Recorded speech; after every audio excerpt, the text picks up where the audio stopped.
యోహాను సువార్త 12:23. అందుకు యేసు వారితో ఇట్లా, నేను దేవుని బిడ్డలారా, మనం గత వారం చూసాం ఒక భక్తి గల కుటుంబం ఏ రీతిగా దేవుణ్ణి మహిమపరచగలిగారు. లాజరు తన జీవితంలో తనకు కలిగిన రోగము ద్వారా దేవుని కుమారుడు మహిమపరచబడి ఉన్నాడు, మహిమపరచబడుటకే అని మనము యోహాను సువార్త 11:4 చూసాం.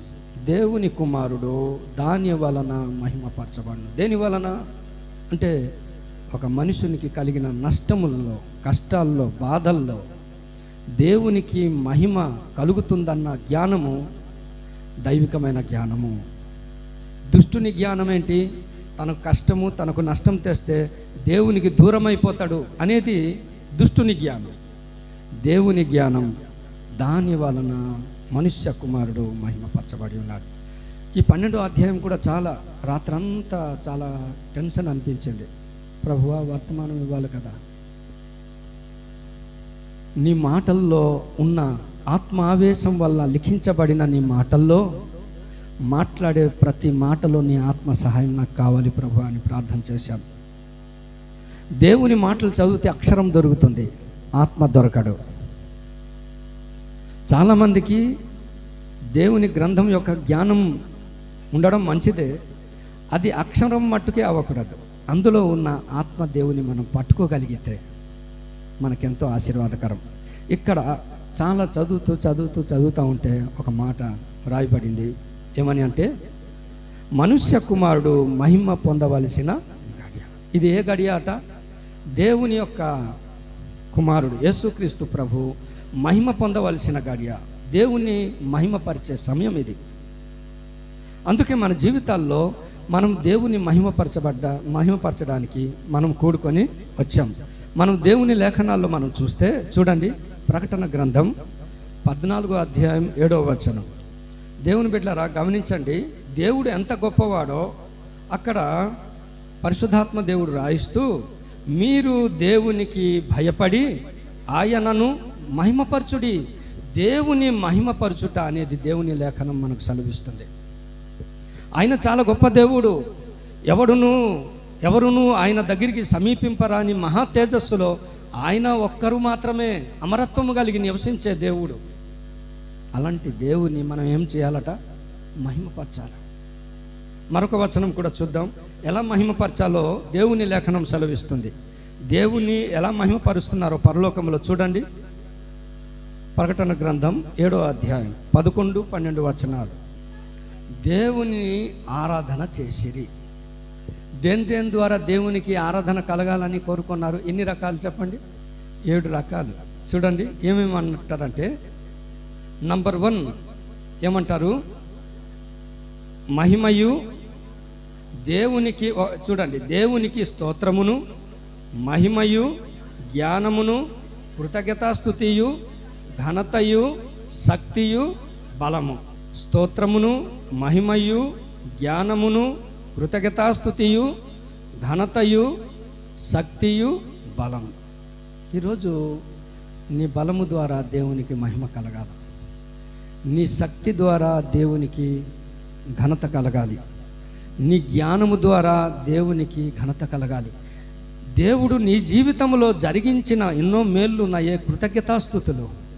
మొన్న జయప్రసాద్ అన్న తన బర్త్డేకి మా ఇంటికి వచ్చి, కృతజ్ఞత అనేది నా జీవితంలో ఉండాలి కదా అన్న అని అన్నారు. నా మనసులో, దేవునికి దైవికమైన దేవుని బిడ్డలకి ఆ జ్ఞానం ఇచ్చావు కదా ప్రభు. కృతజ్ఞత మన జీవితాల్లో, దేవుడు మన జీవితంలో చేసిన కార్యములను బట్టి మనం థ్యాంక్స్ చెప్తామే, దాని ద్వారా కూడా దేవునికి మహిమ చెల్లించాలి. దేవునికి స్తోత్రము, దేవుడు చేసిన ప్రతి మేలుకి మనము థ్యాంక్స్ చెప్పాలి. కాబట్టి ఈరోజు దేవుని మనం స్తుతించే మన జీవితాల్లో ఇది దేవుని మహిమపరిచే సమయము. పరలోకములో దేవదూతల ఆరాధన చేస్తున్నారు. అంత మాత్రమే కాదు, కీర్తనల గ్రంథం 19వ అధ్యాయం, కీర్తనల గ్రంథం 19వ అధ్యాయం 1వ వచనం, 1-2 వచనాలు. ఆకాశములు దేవుని మహిమను, ఎంత గొప్ప భాగ్యం అండి. ఆకాశమే దేవుని యొక్క మహిమ వివరిస్తుందంటే ఆ మహిమను గూర్చిన జ్ఞానము ఆకాశం కలిగి ఉంది. దేవుని మహిమను వివరించగలిగే జ్ఞానము వాటికి ఉన్నాయి. అక్కడ రాస్తాడు దైవజనుడు, వాటికి భాషలు లేవు, మాటలు లేవు. దేవుని బిడ్డలారా, స్వరం లేదు.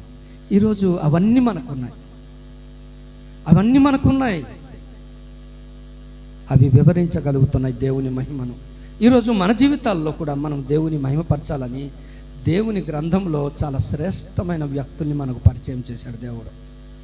వాళ్ళు ఏ రీతిగా దేవుని మహిమపరిచారో దేవుని లేఖనాల్లో నీకు నాకు పరిచయం చేసిన వ్యక్తులు ఎంత శ్రేష్టమైన వాళ్ళు తెలుసా.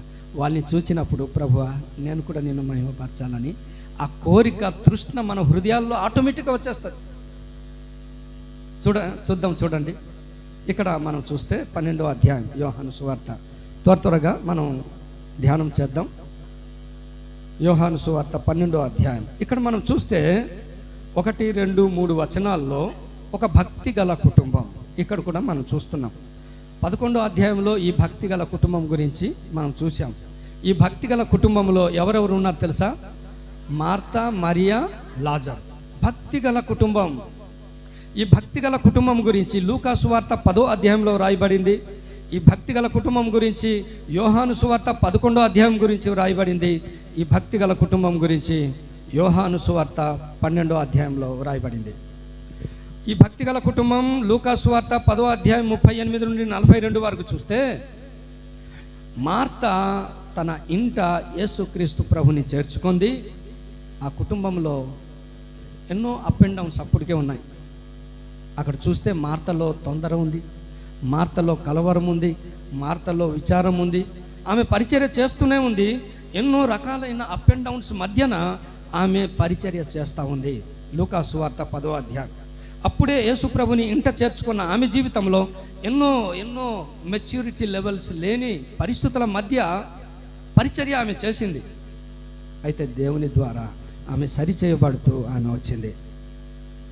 ఇక్కడ మనం చూస్తే యోహాను సువార్త 11వ అధ్యాయంలో మీరు చూస్తే ఇక్కడ భక్తి గల కుటుంబం యొక్క పరిస్థితి దేవుడు రాశాడు. అక్కడ రాశాడు, ఇక్కడ ఏమని రాశాడు తెలుసా? యేసు మార్తను, మరియను, లాజర్ను వ్యక్తిగతంగా ఒక్కొక్కరిని ప్రేమించిన పరిస్థితులు ఇక్కడ మనం చూస్తాం. అలాంటి కుటుంబంలో కష్టము, కన్నీరు, దేవుని యొక్క కనికరం ఆ ఇంటి మీద ఉండడం మనం చూస్తాం. ఇక్కడ కూడా రాశాడు దేవుడు.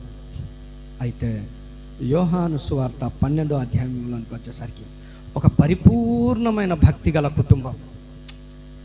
ఇక్కడికి వచ్చేసరికి వారిలో ఏ లోపం కానీ ఏ పరిస్థితులు కానీ లేదు.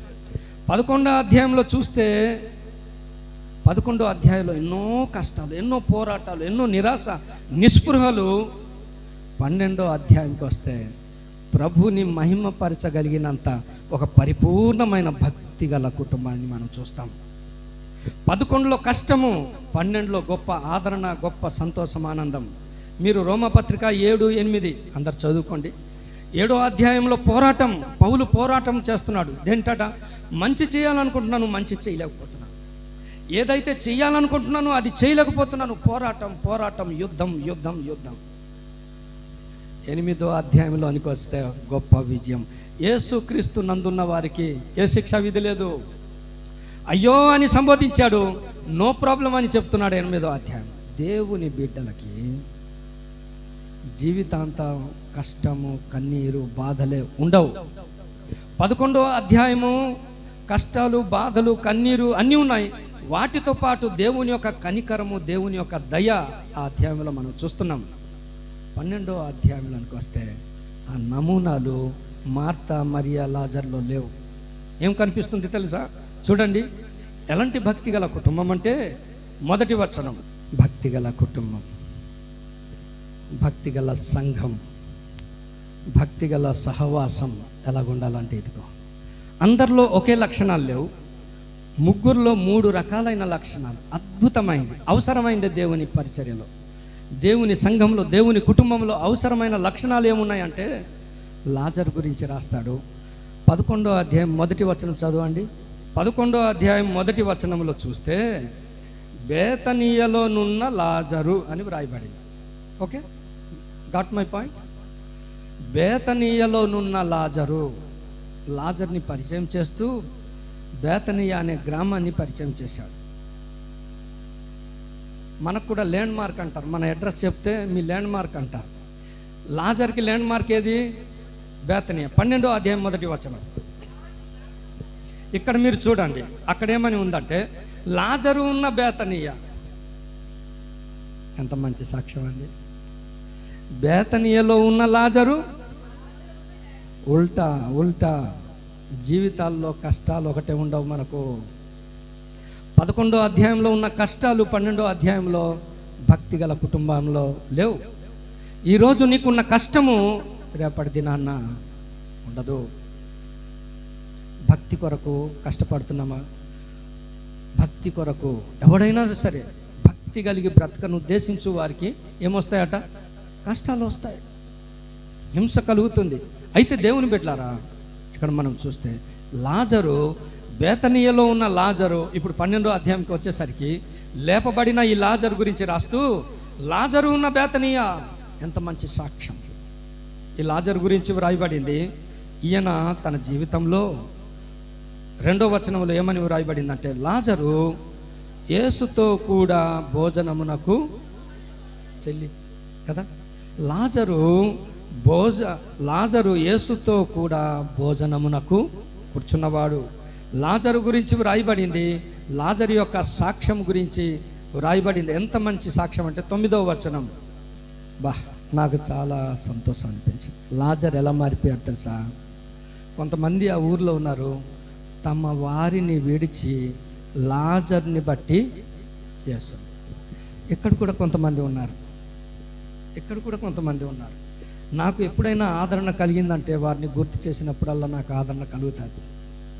వారిని బట్టి కొంతమంది ఏమవుతున్నారట? యేసు ప్రభు దగ్గరికి వచ్చిన అనుభవాల్ని మనం చూస్తాం. దేవుని బిడ్డలారా, ఈ అధ్యాయంలో మనకు అలాంటి వారు కనిపిస్తారు. కాబట్టి దేవుని ఆరాధించడానికి, దేవుని మహిమపరిచే పరిస్థితులు ఏంటంటే ఒక భక్తి గల కుటుంబముగా జీవించుట ద్వారా దేవునికి మహిమ. ఆ భక్తిలో ఏముందంటే సాక్ష్యం ఉంది, సాక్ష్యము కలిగిన జీవితం. రెండోది మనం చూస్తే మార్త ఉపచారం చేసే బిడ్డ.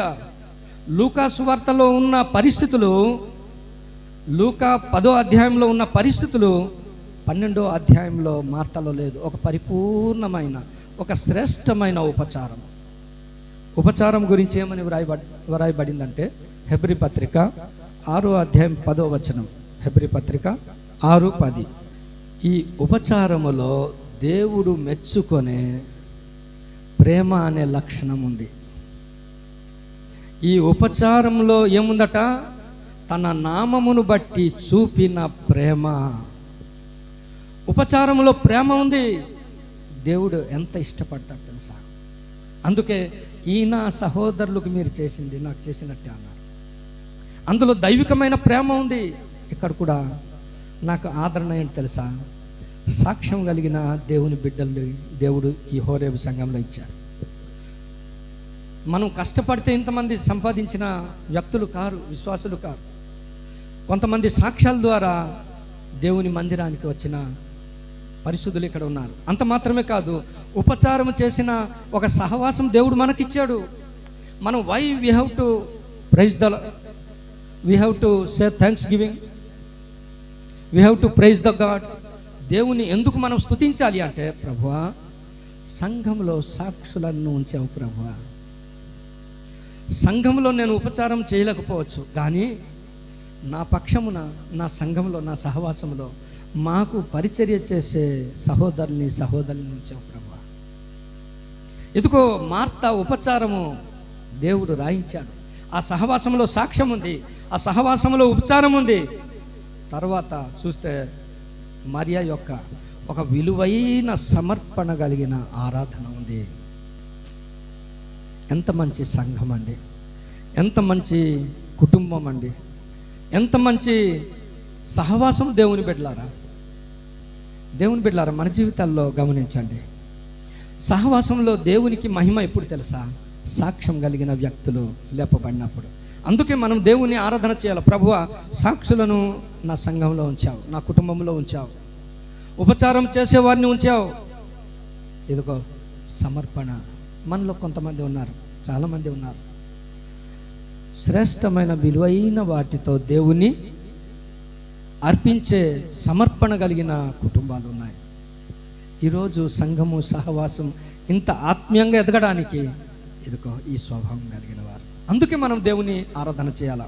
ప్రభువా, నా ఆత్మీయ క్షేమాభివృద్ధి కొరకు ఈ 3 రకాలైన వ్యక్తుల్ని నువ్వు నాకు ఇచ్చావు ప్రభువా. అందుకే ఈరోజు నేను ఈ రీతిగా ఆత్మీయంగా నేను నిన్ను ఆరాధన చేయగలుగుతున్నాను. ఈ అధ్యాయంలో చూస్తే భక్తి కలిగిన కుటుంబాన్ని మనం చూస్తున్నాం. అందుకే మనం దేవుని ఆరాధన చేయాలి.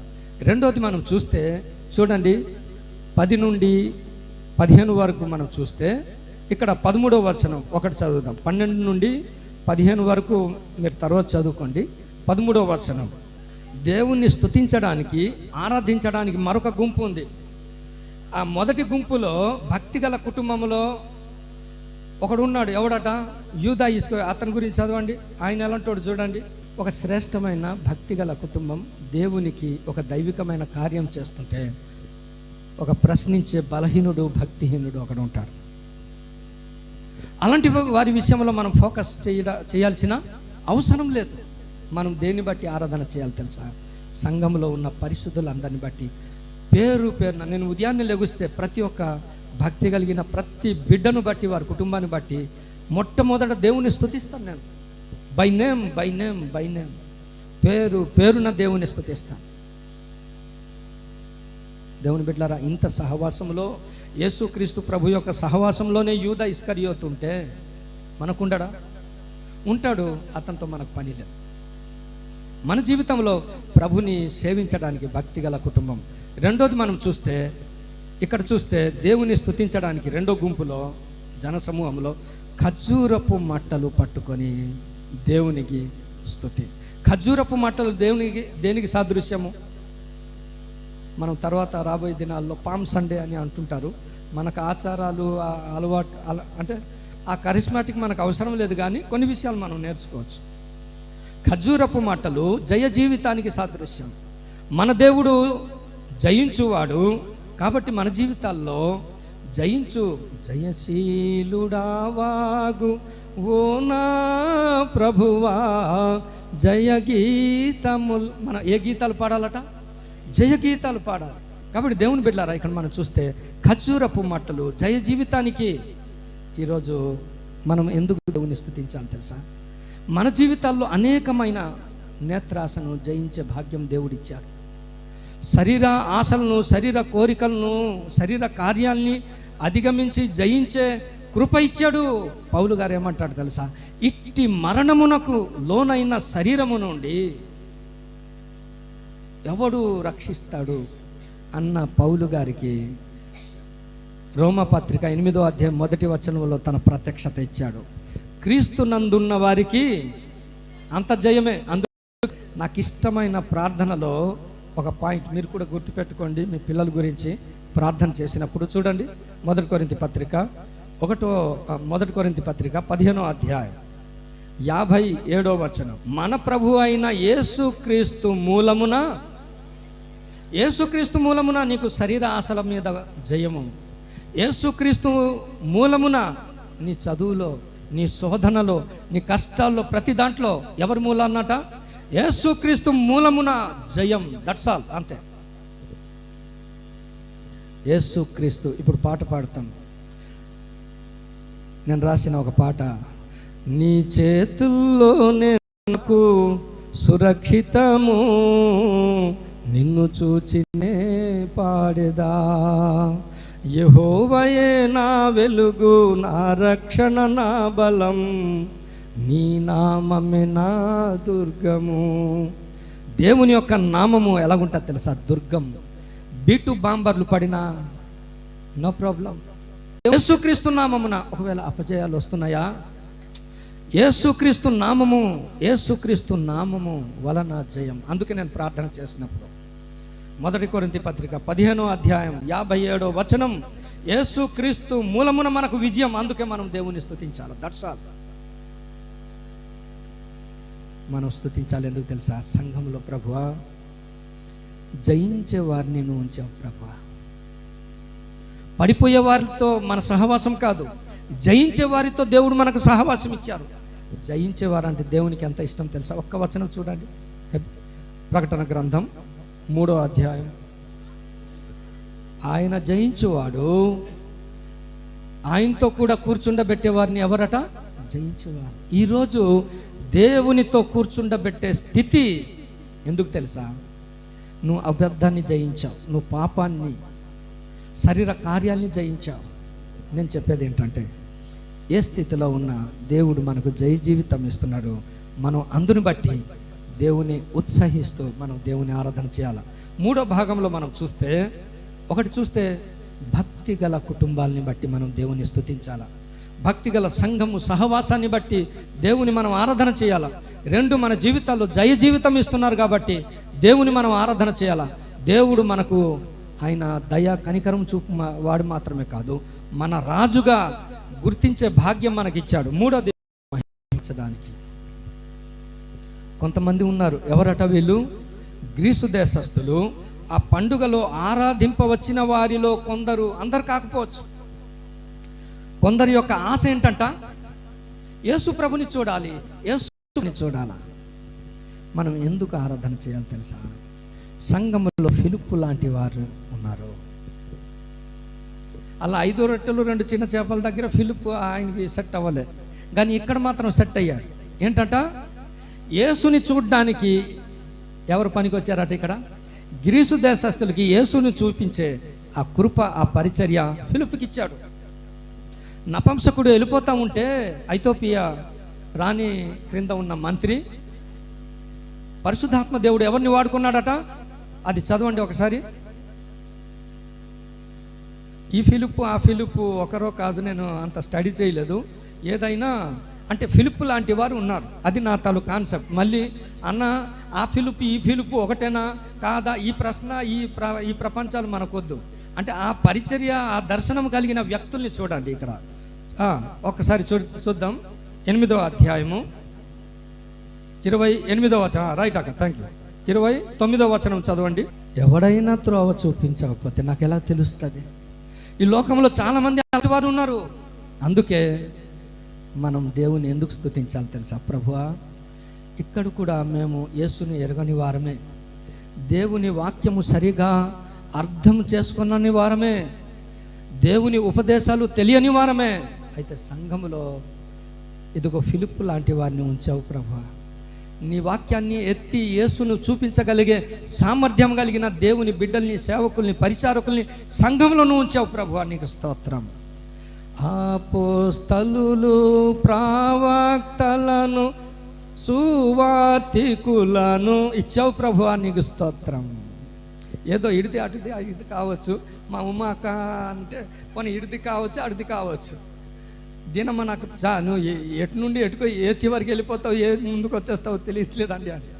నేను ఎందుకు పాటలు రాస్తున్నాను తెలుసా? దీనమ్మ బాధ తట్టుకోలేక ఈ పాటలు నేను రాస్తున్నాను. ఏ పాట పాడినా ఆ రాగం అలా కాదంటారు. ఆ రాగం మనకు రావు.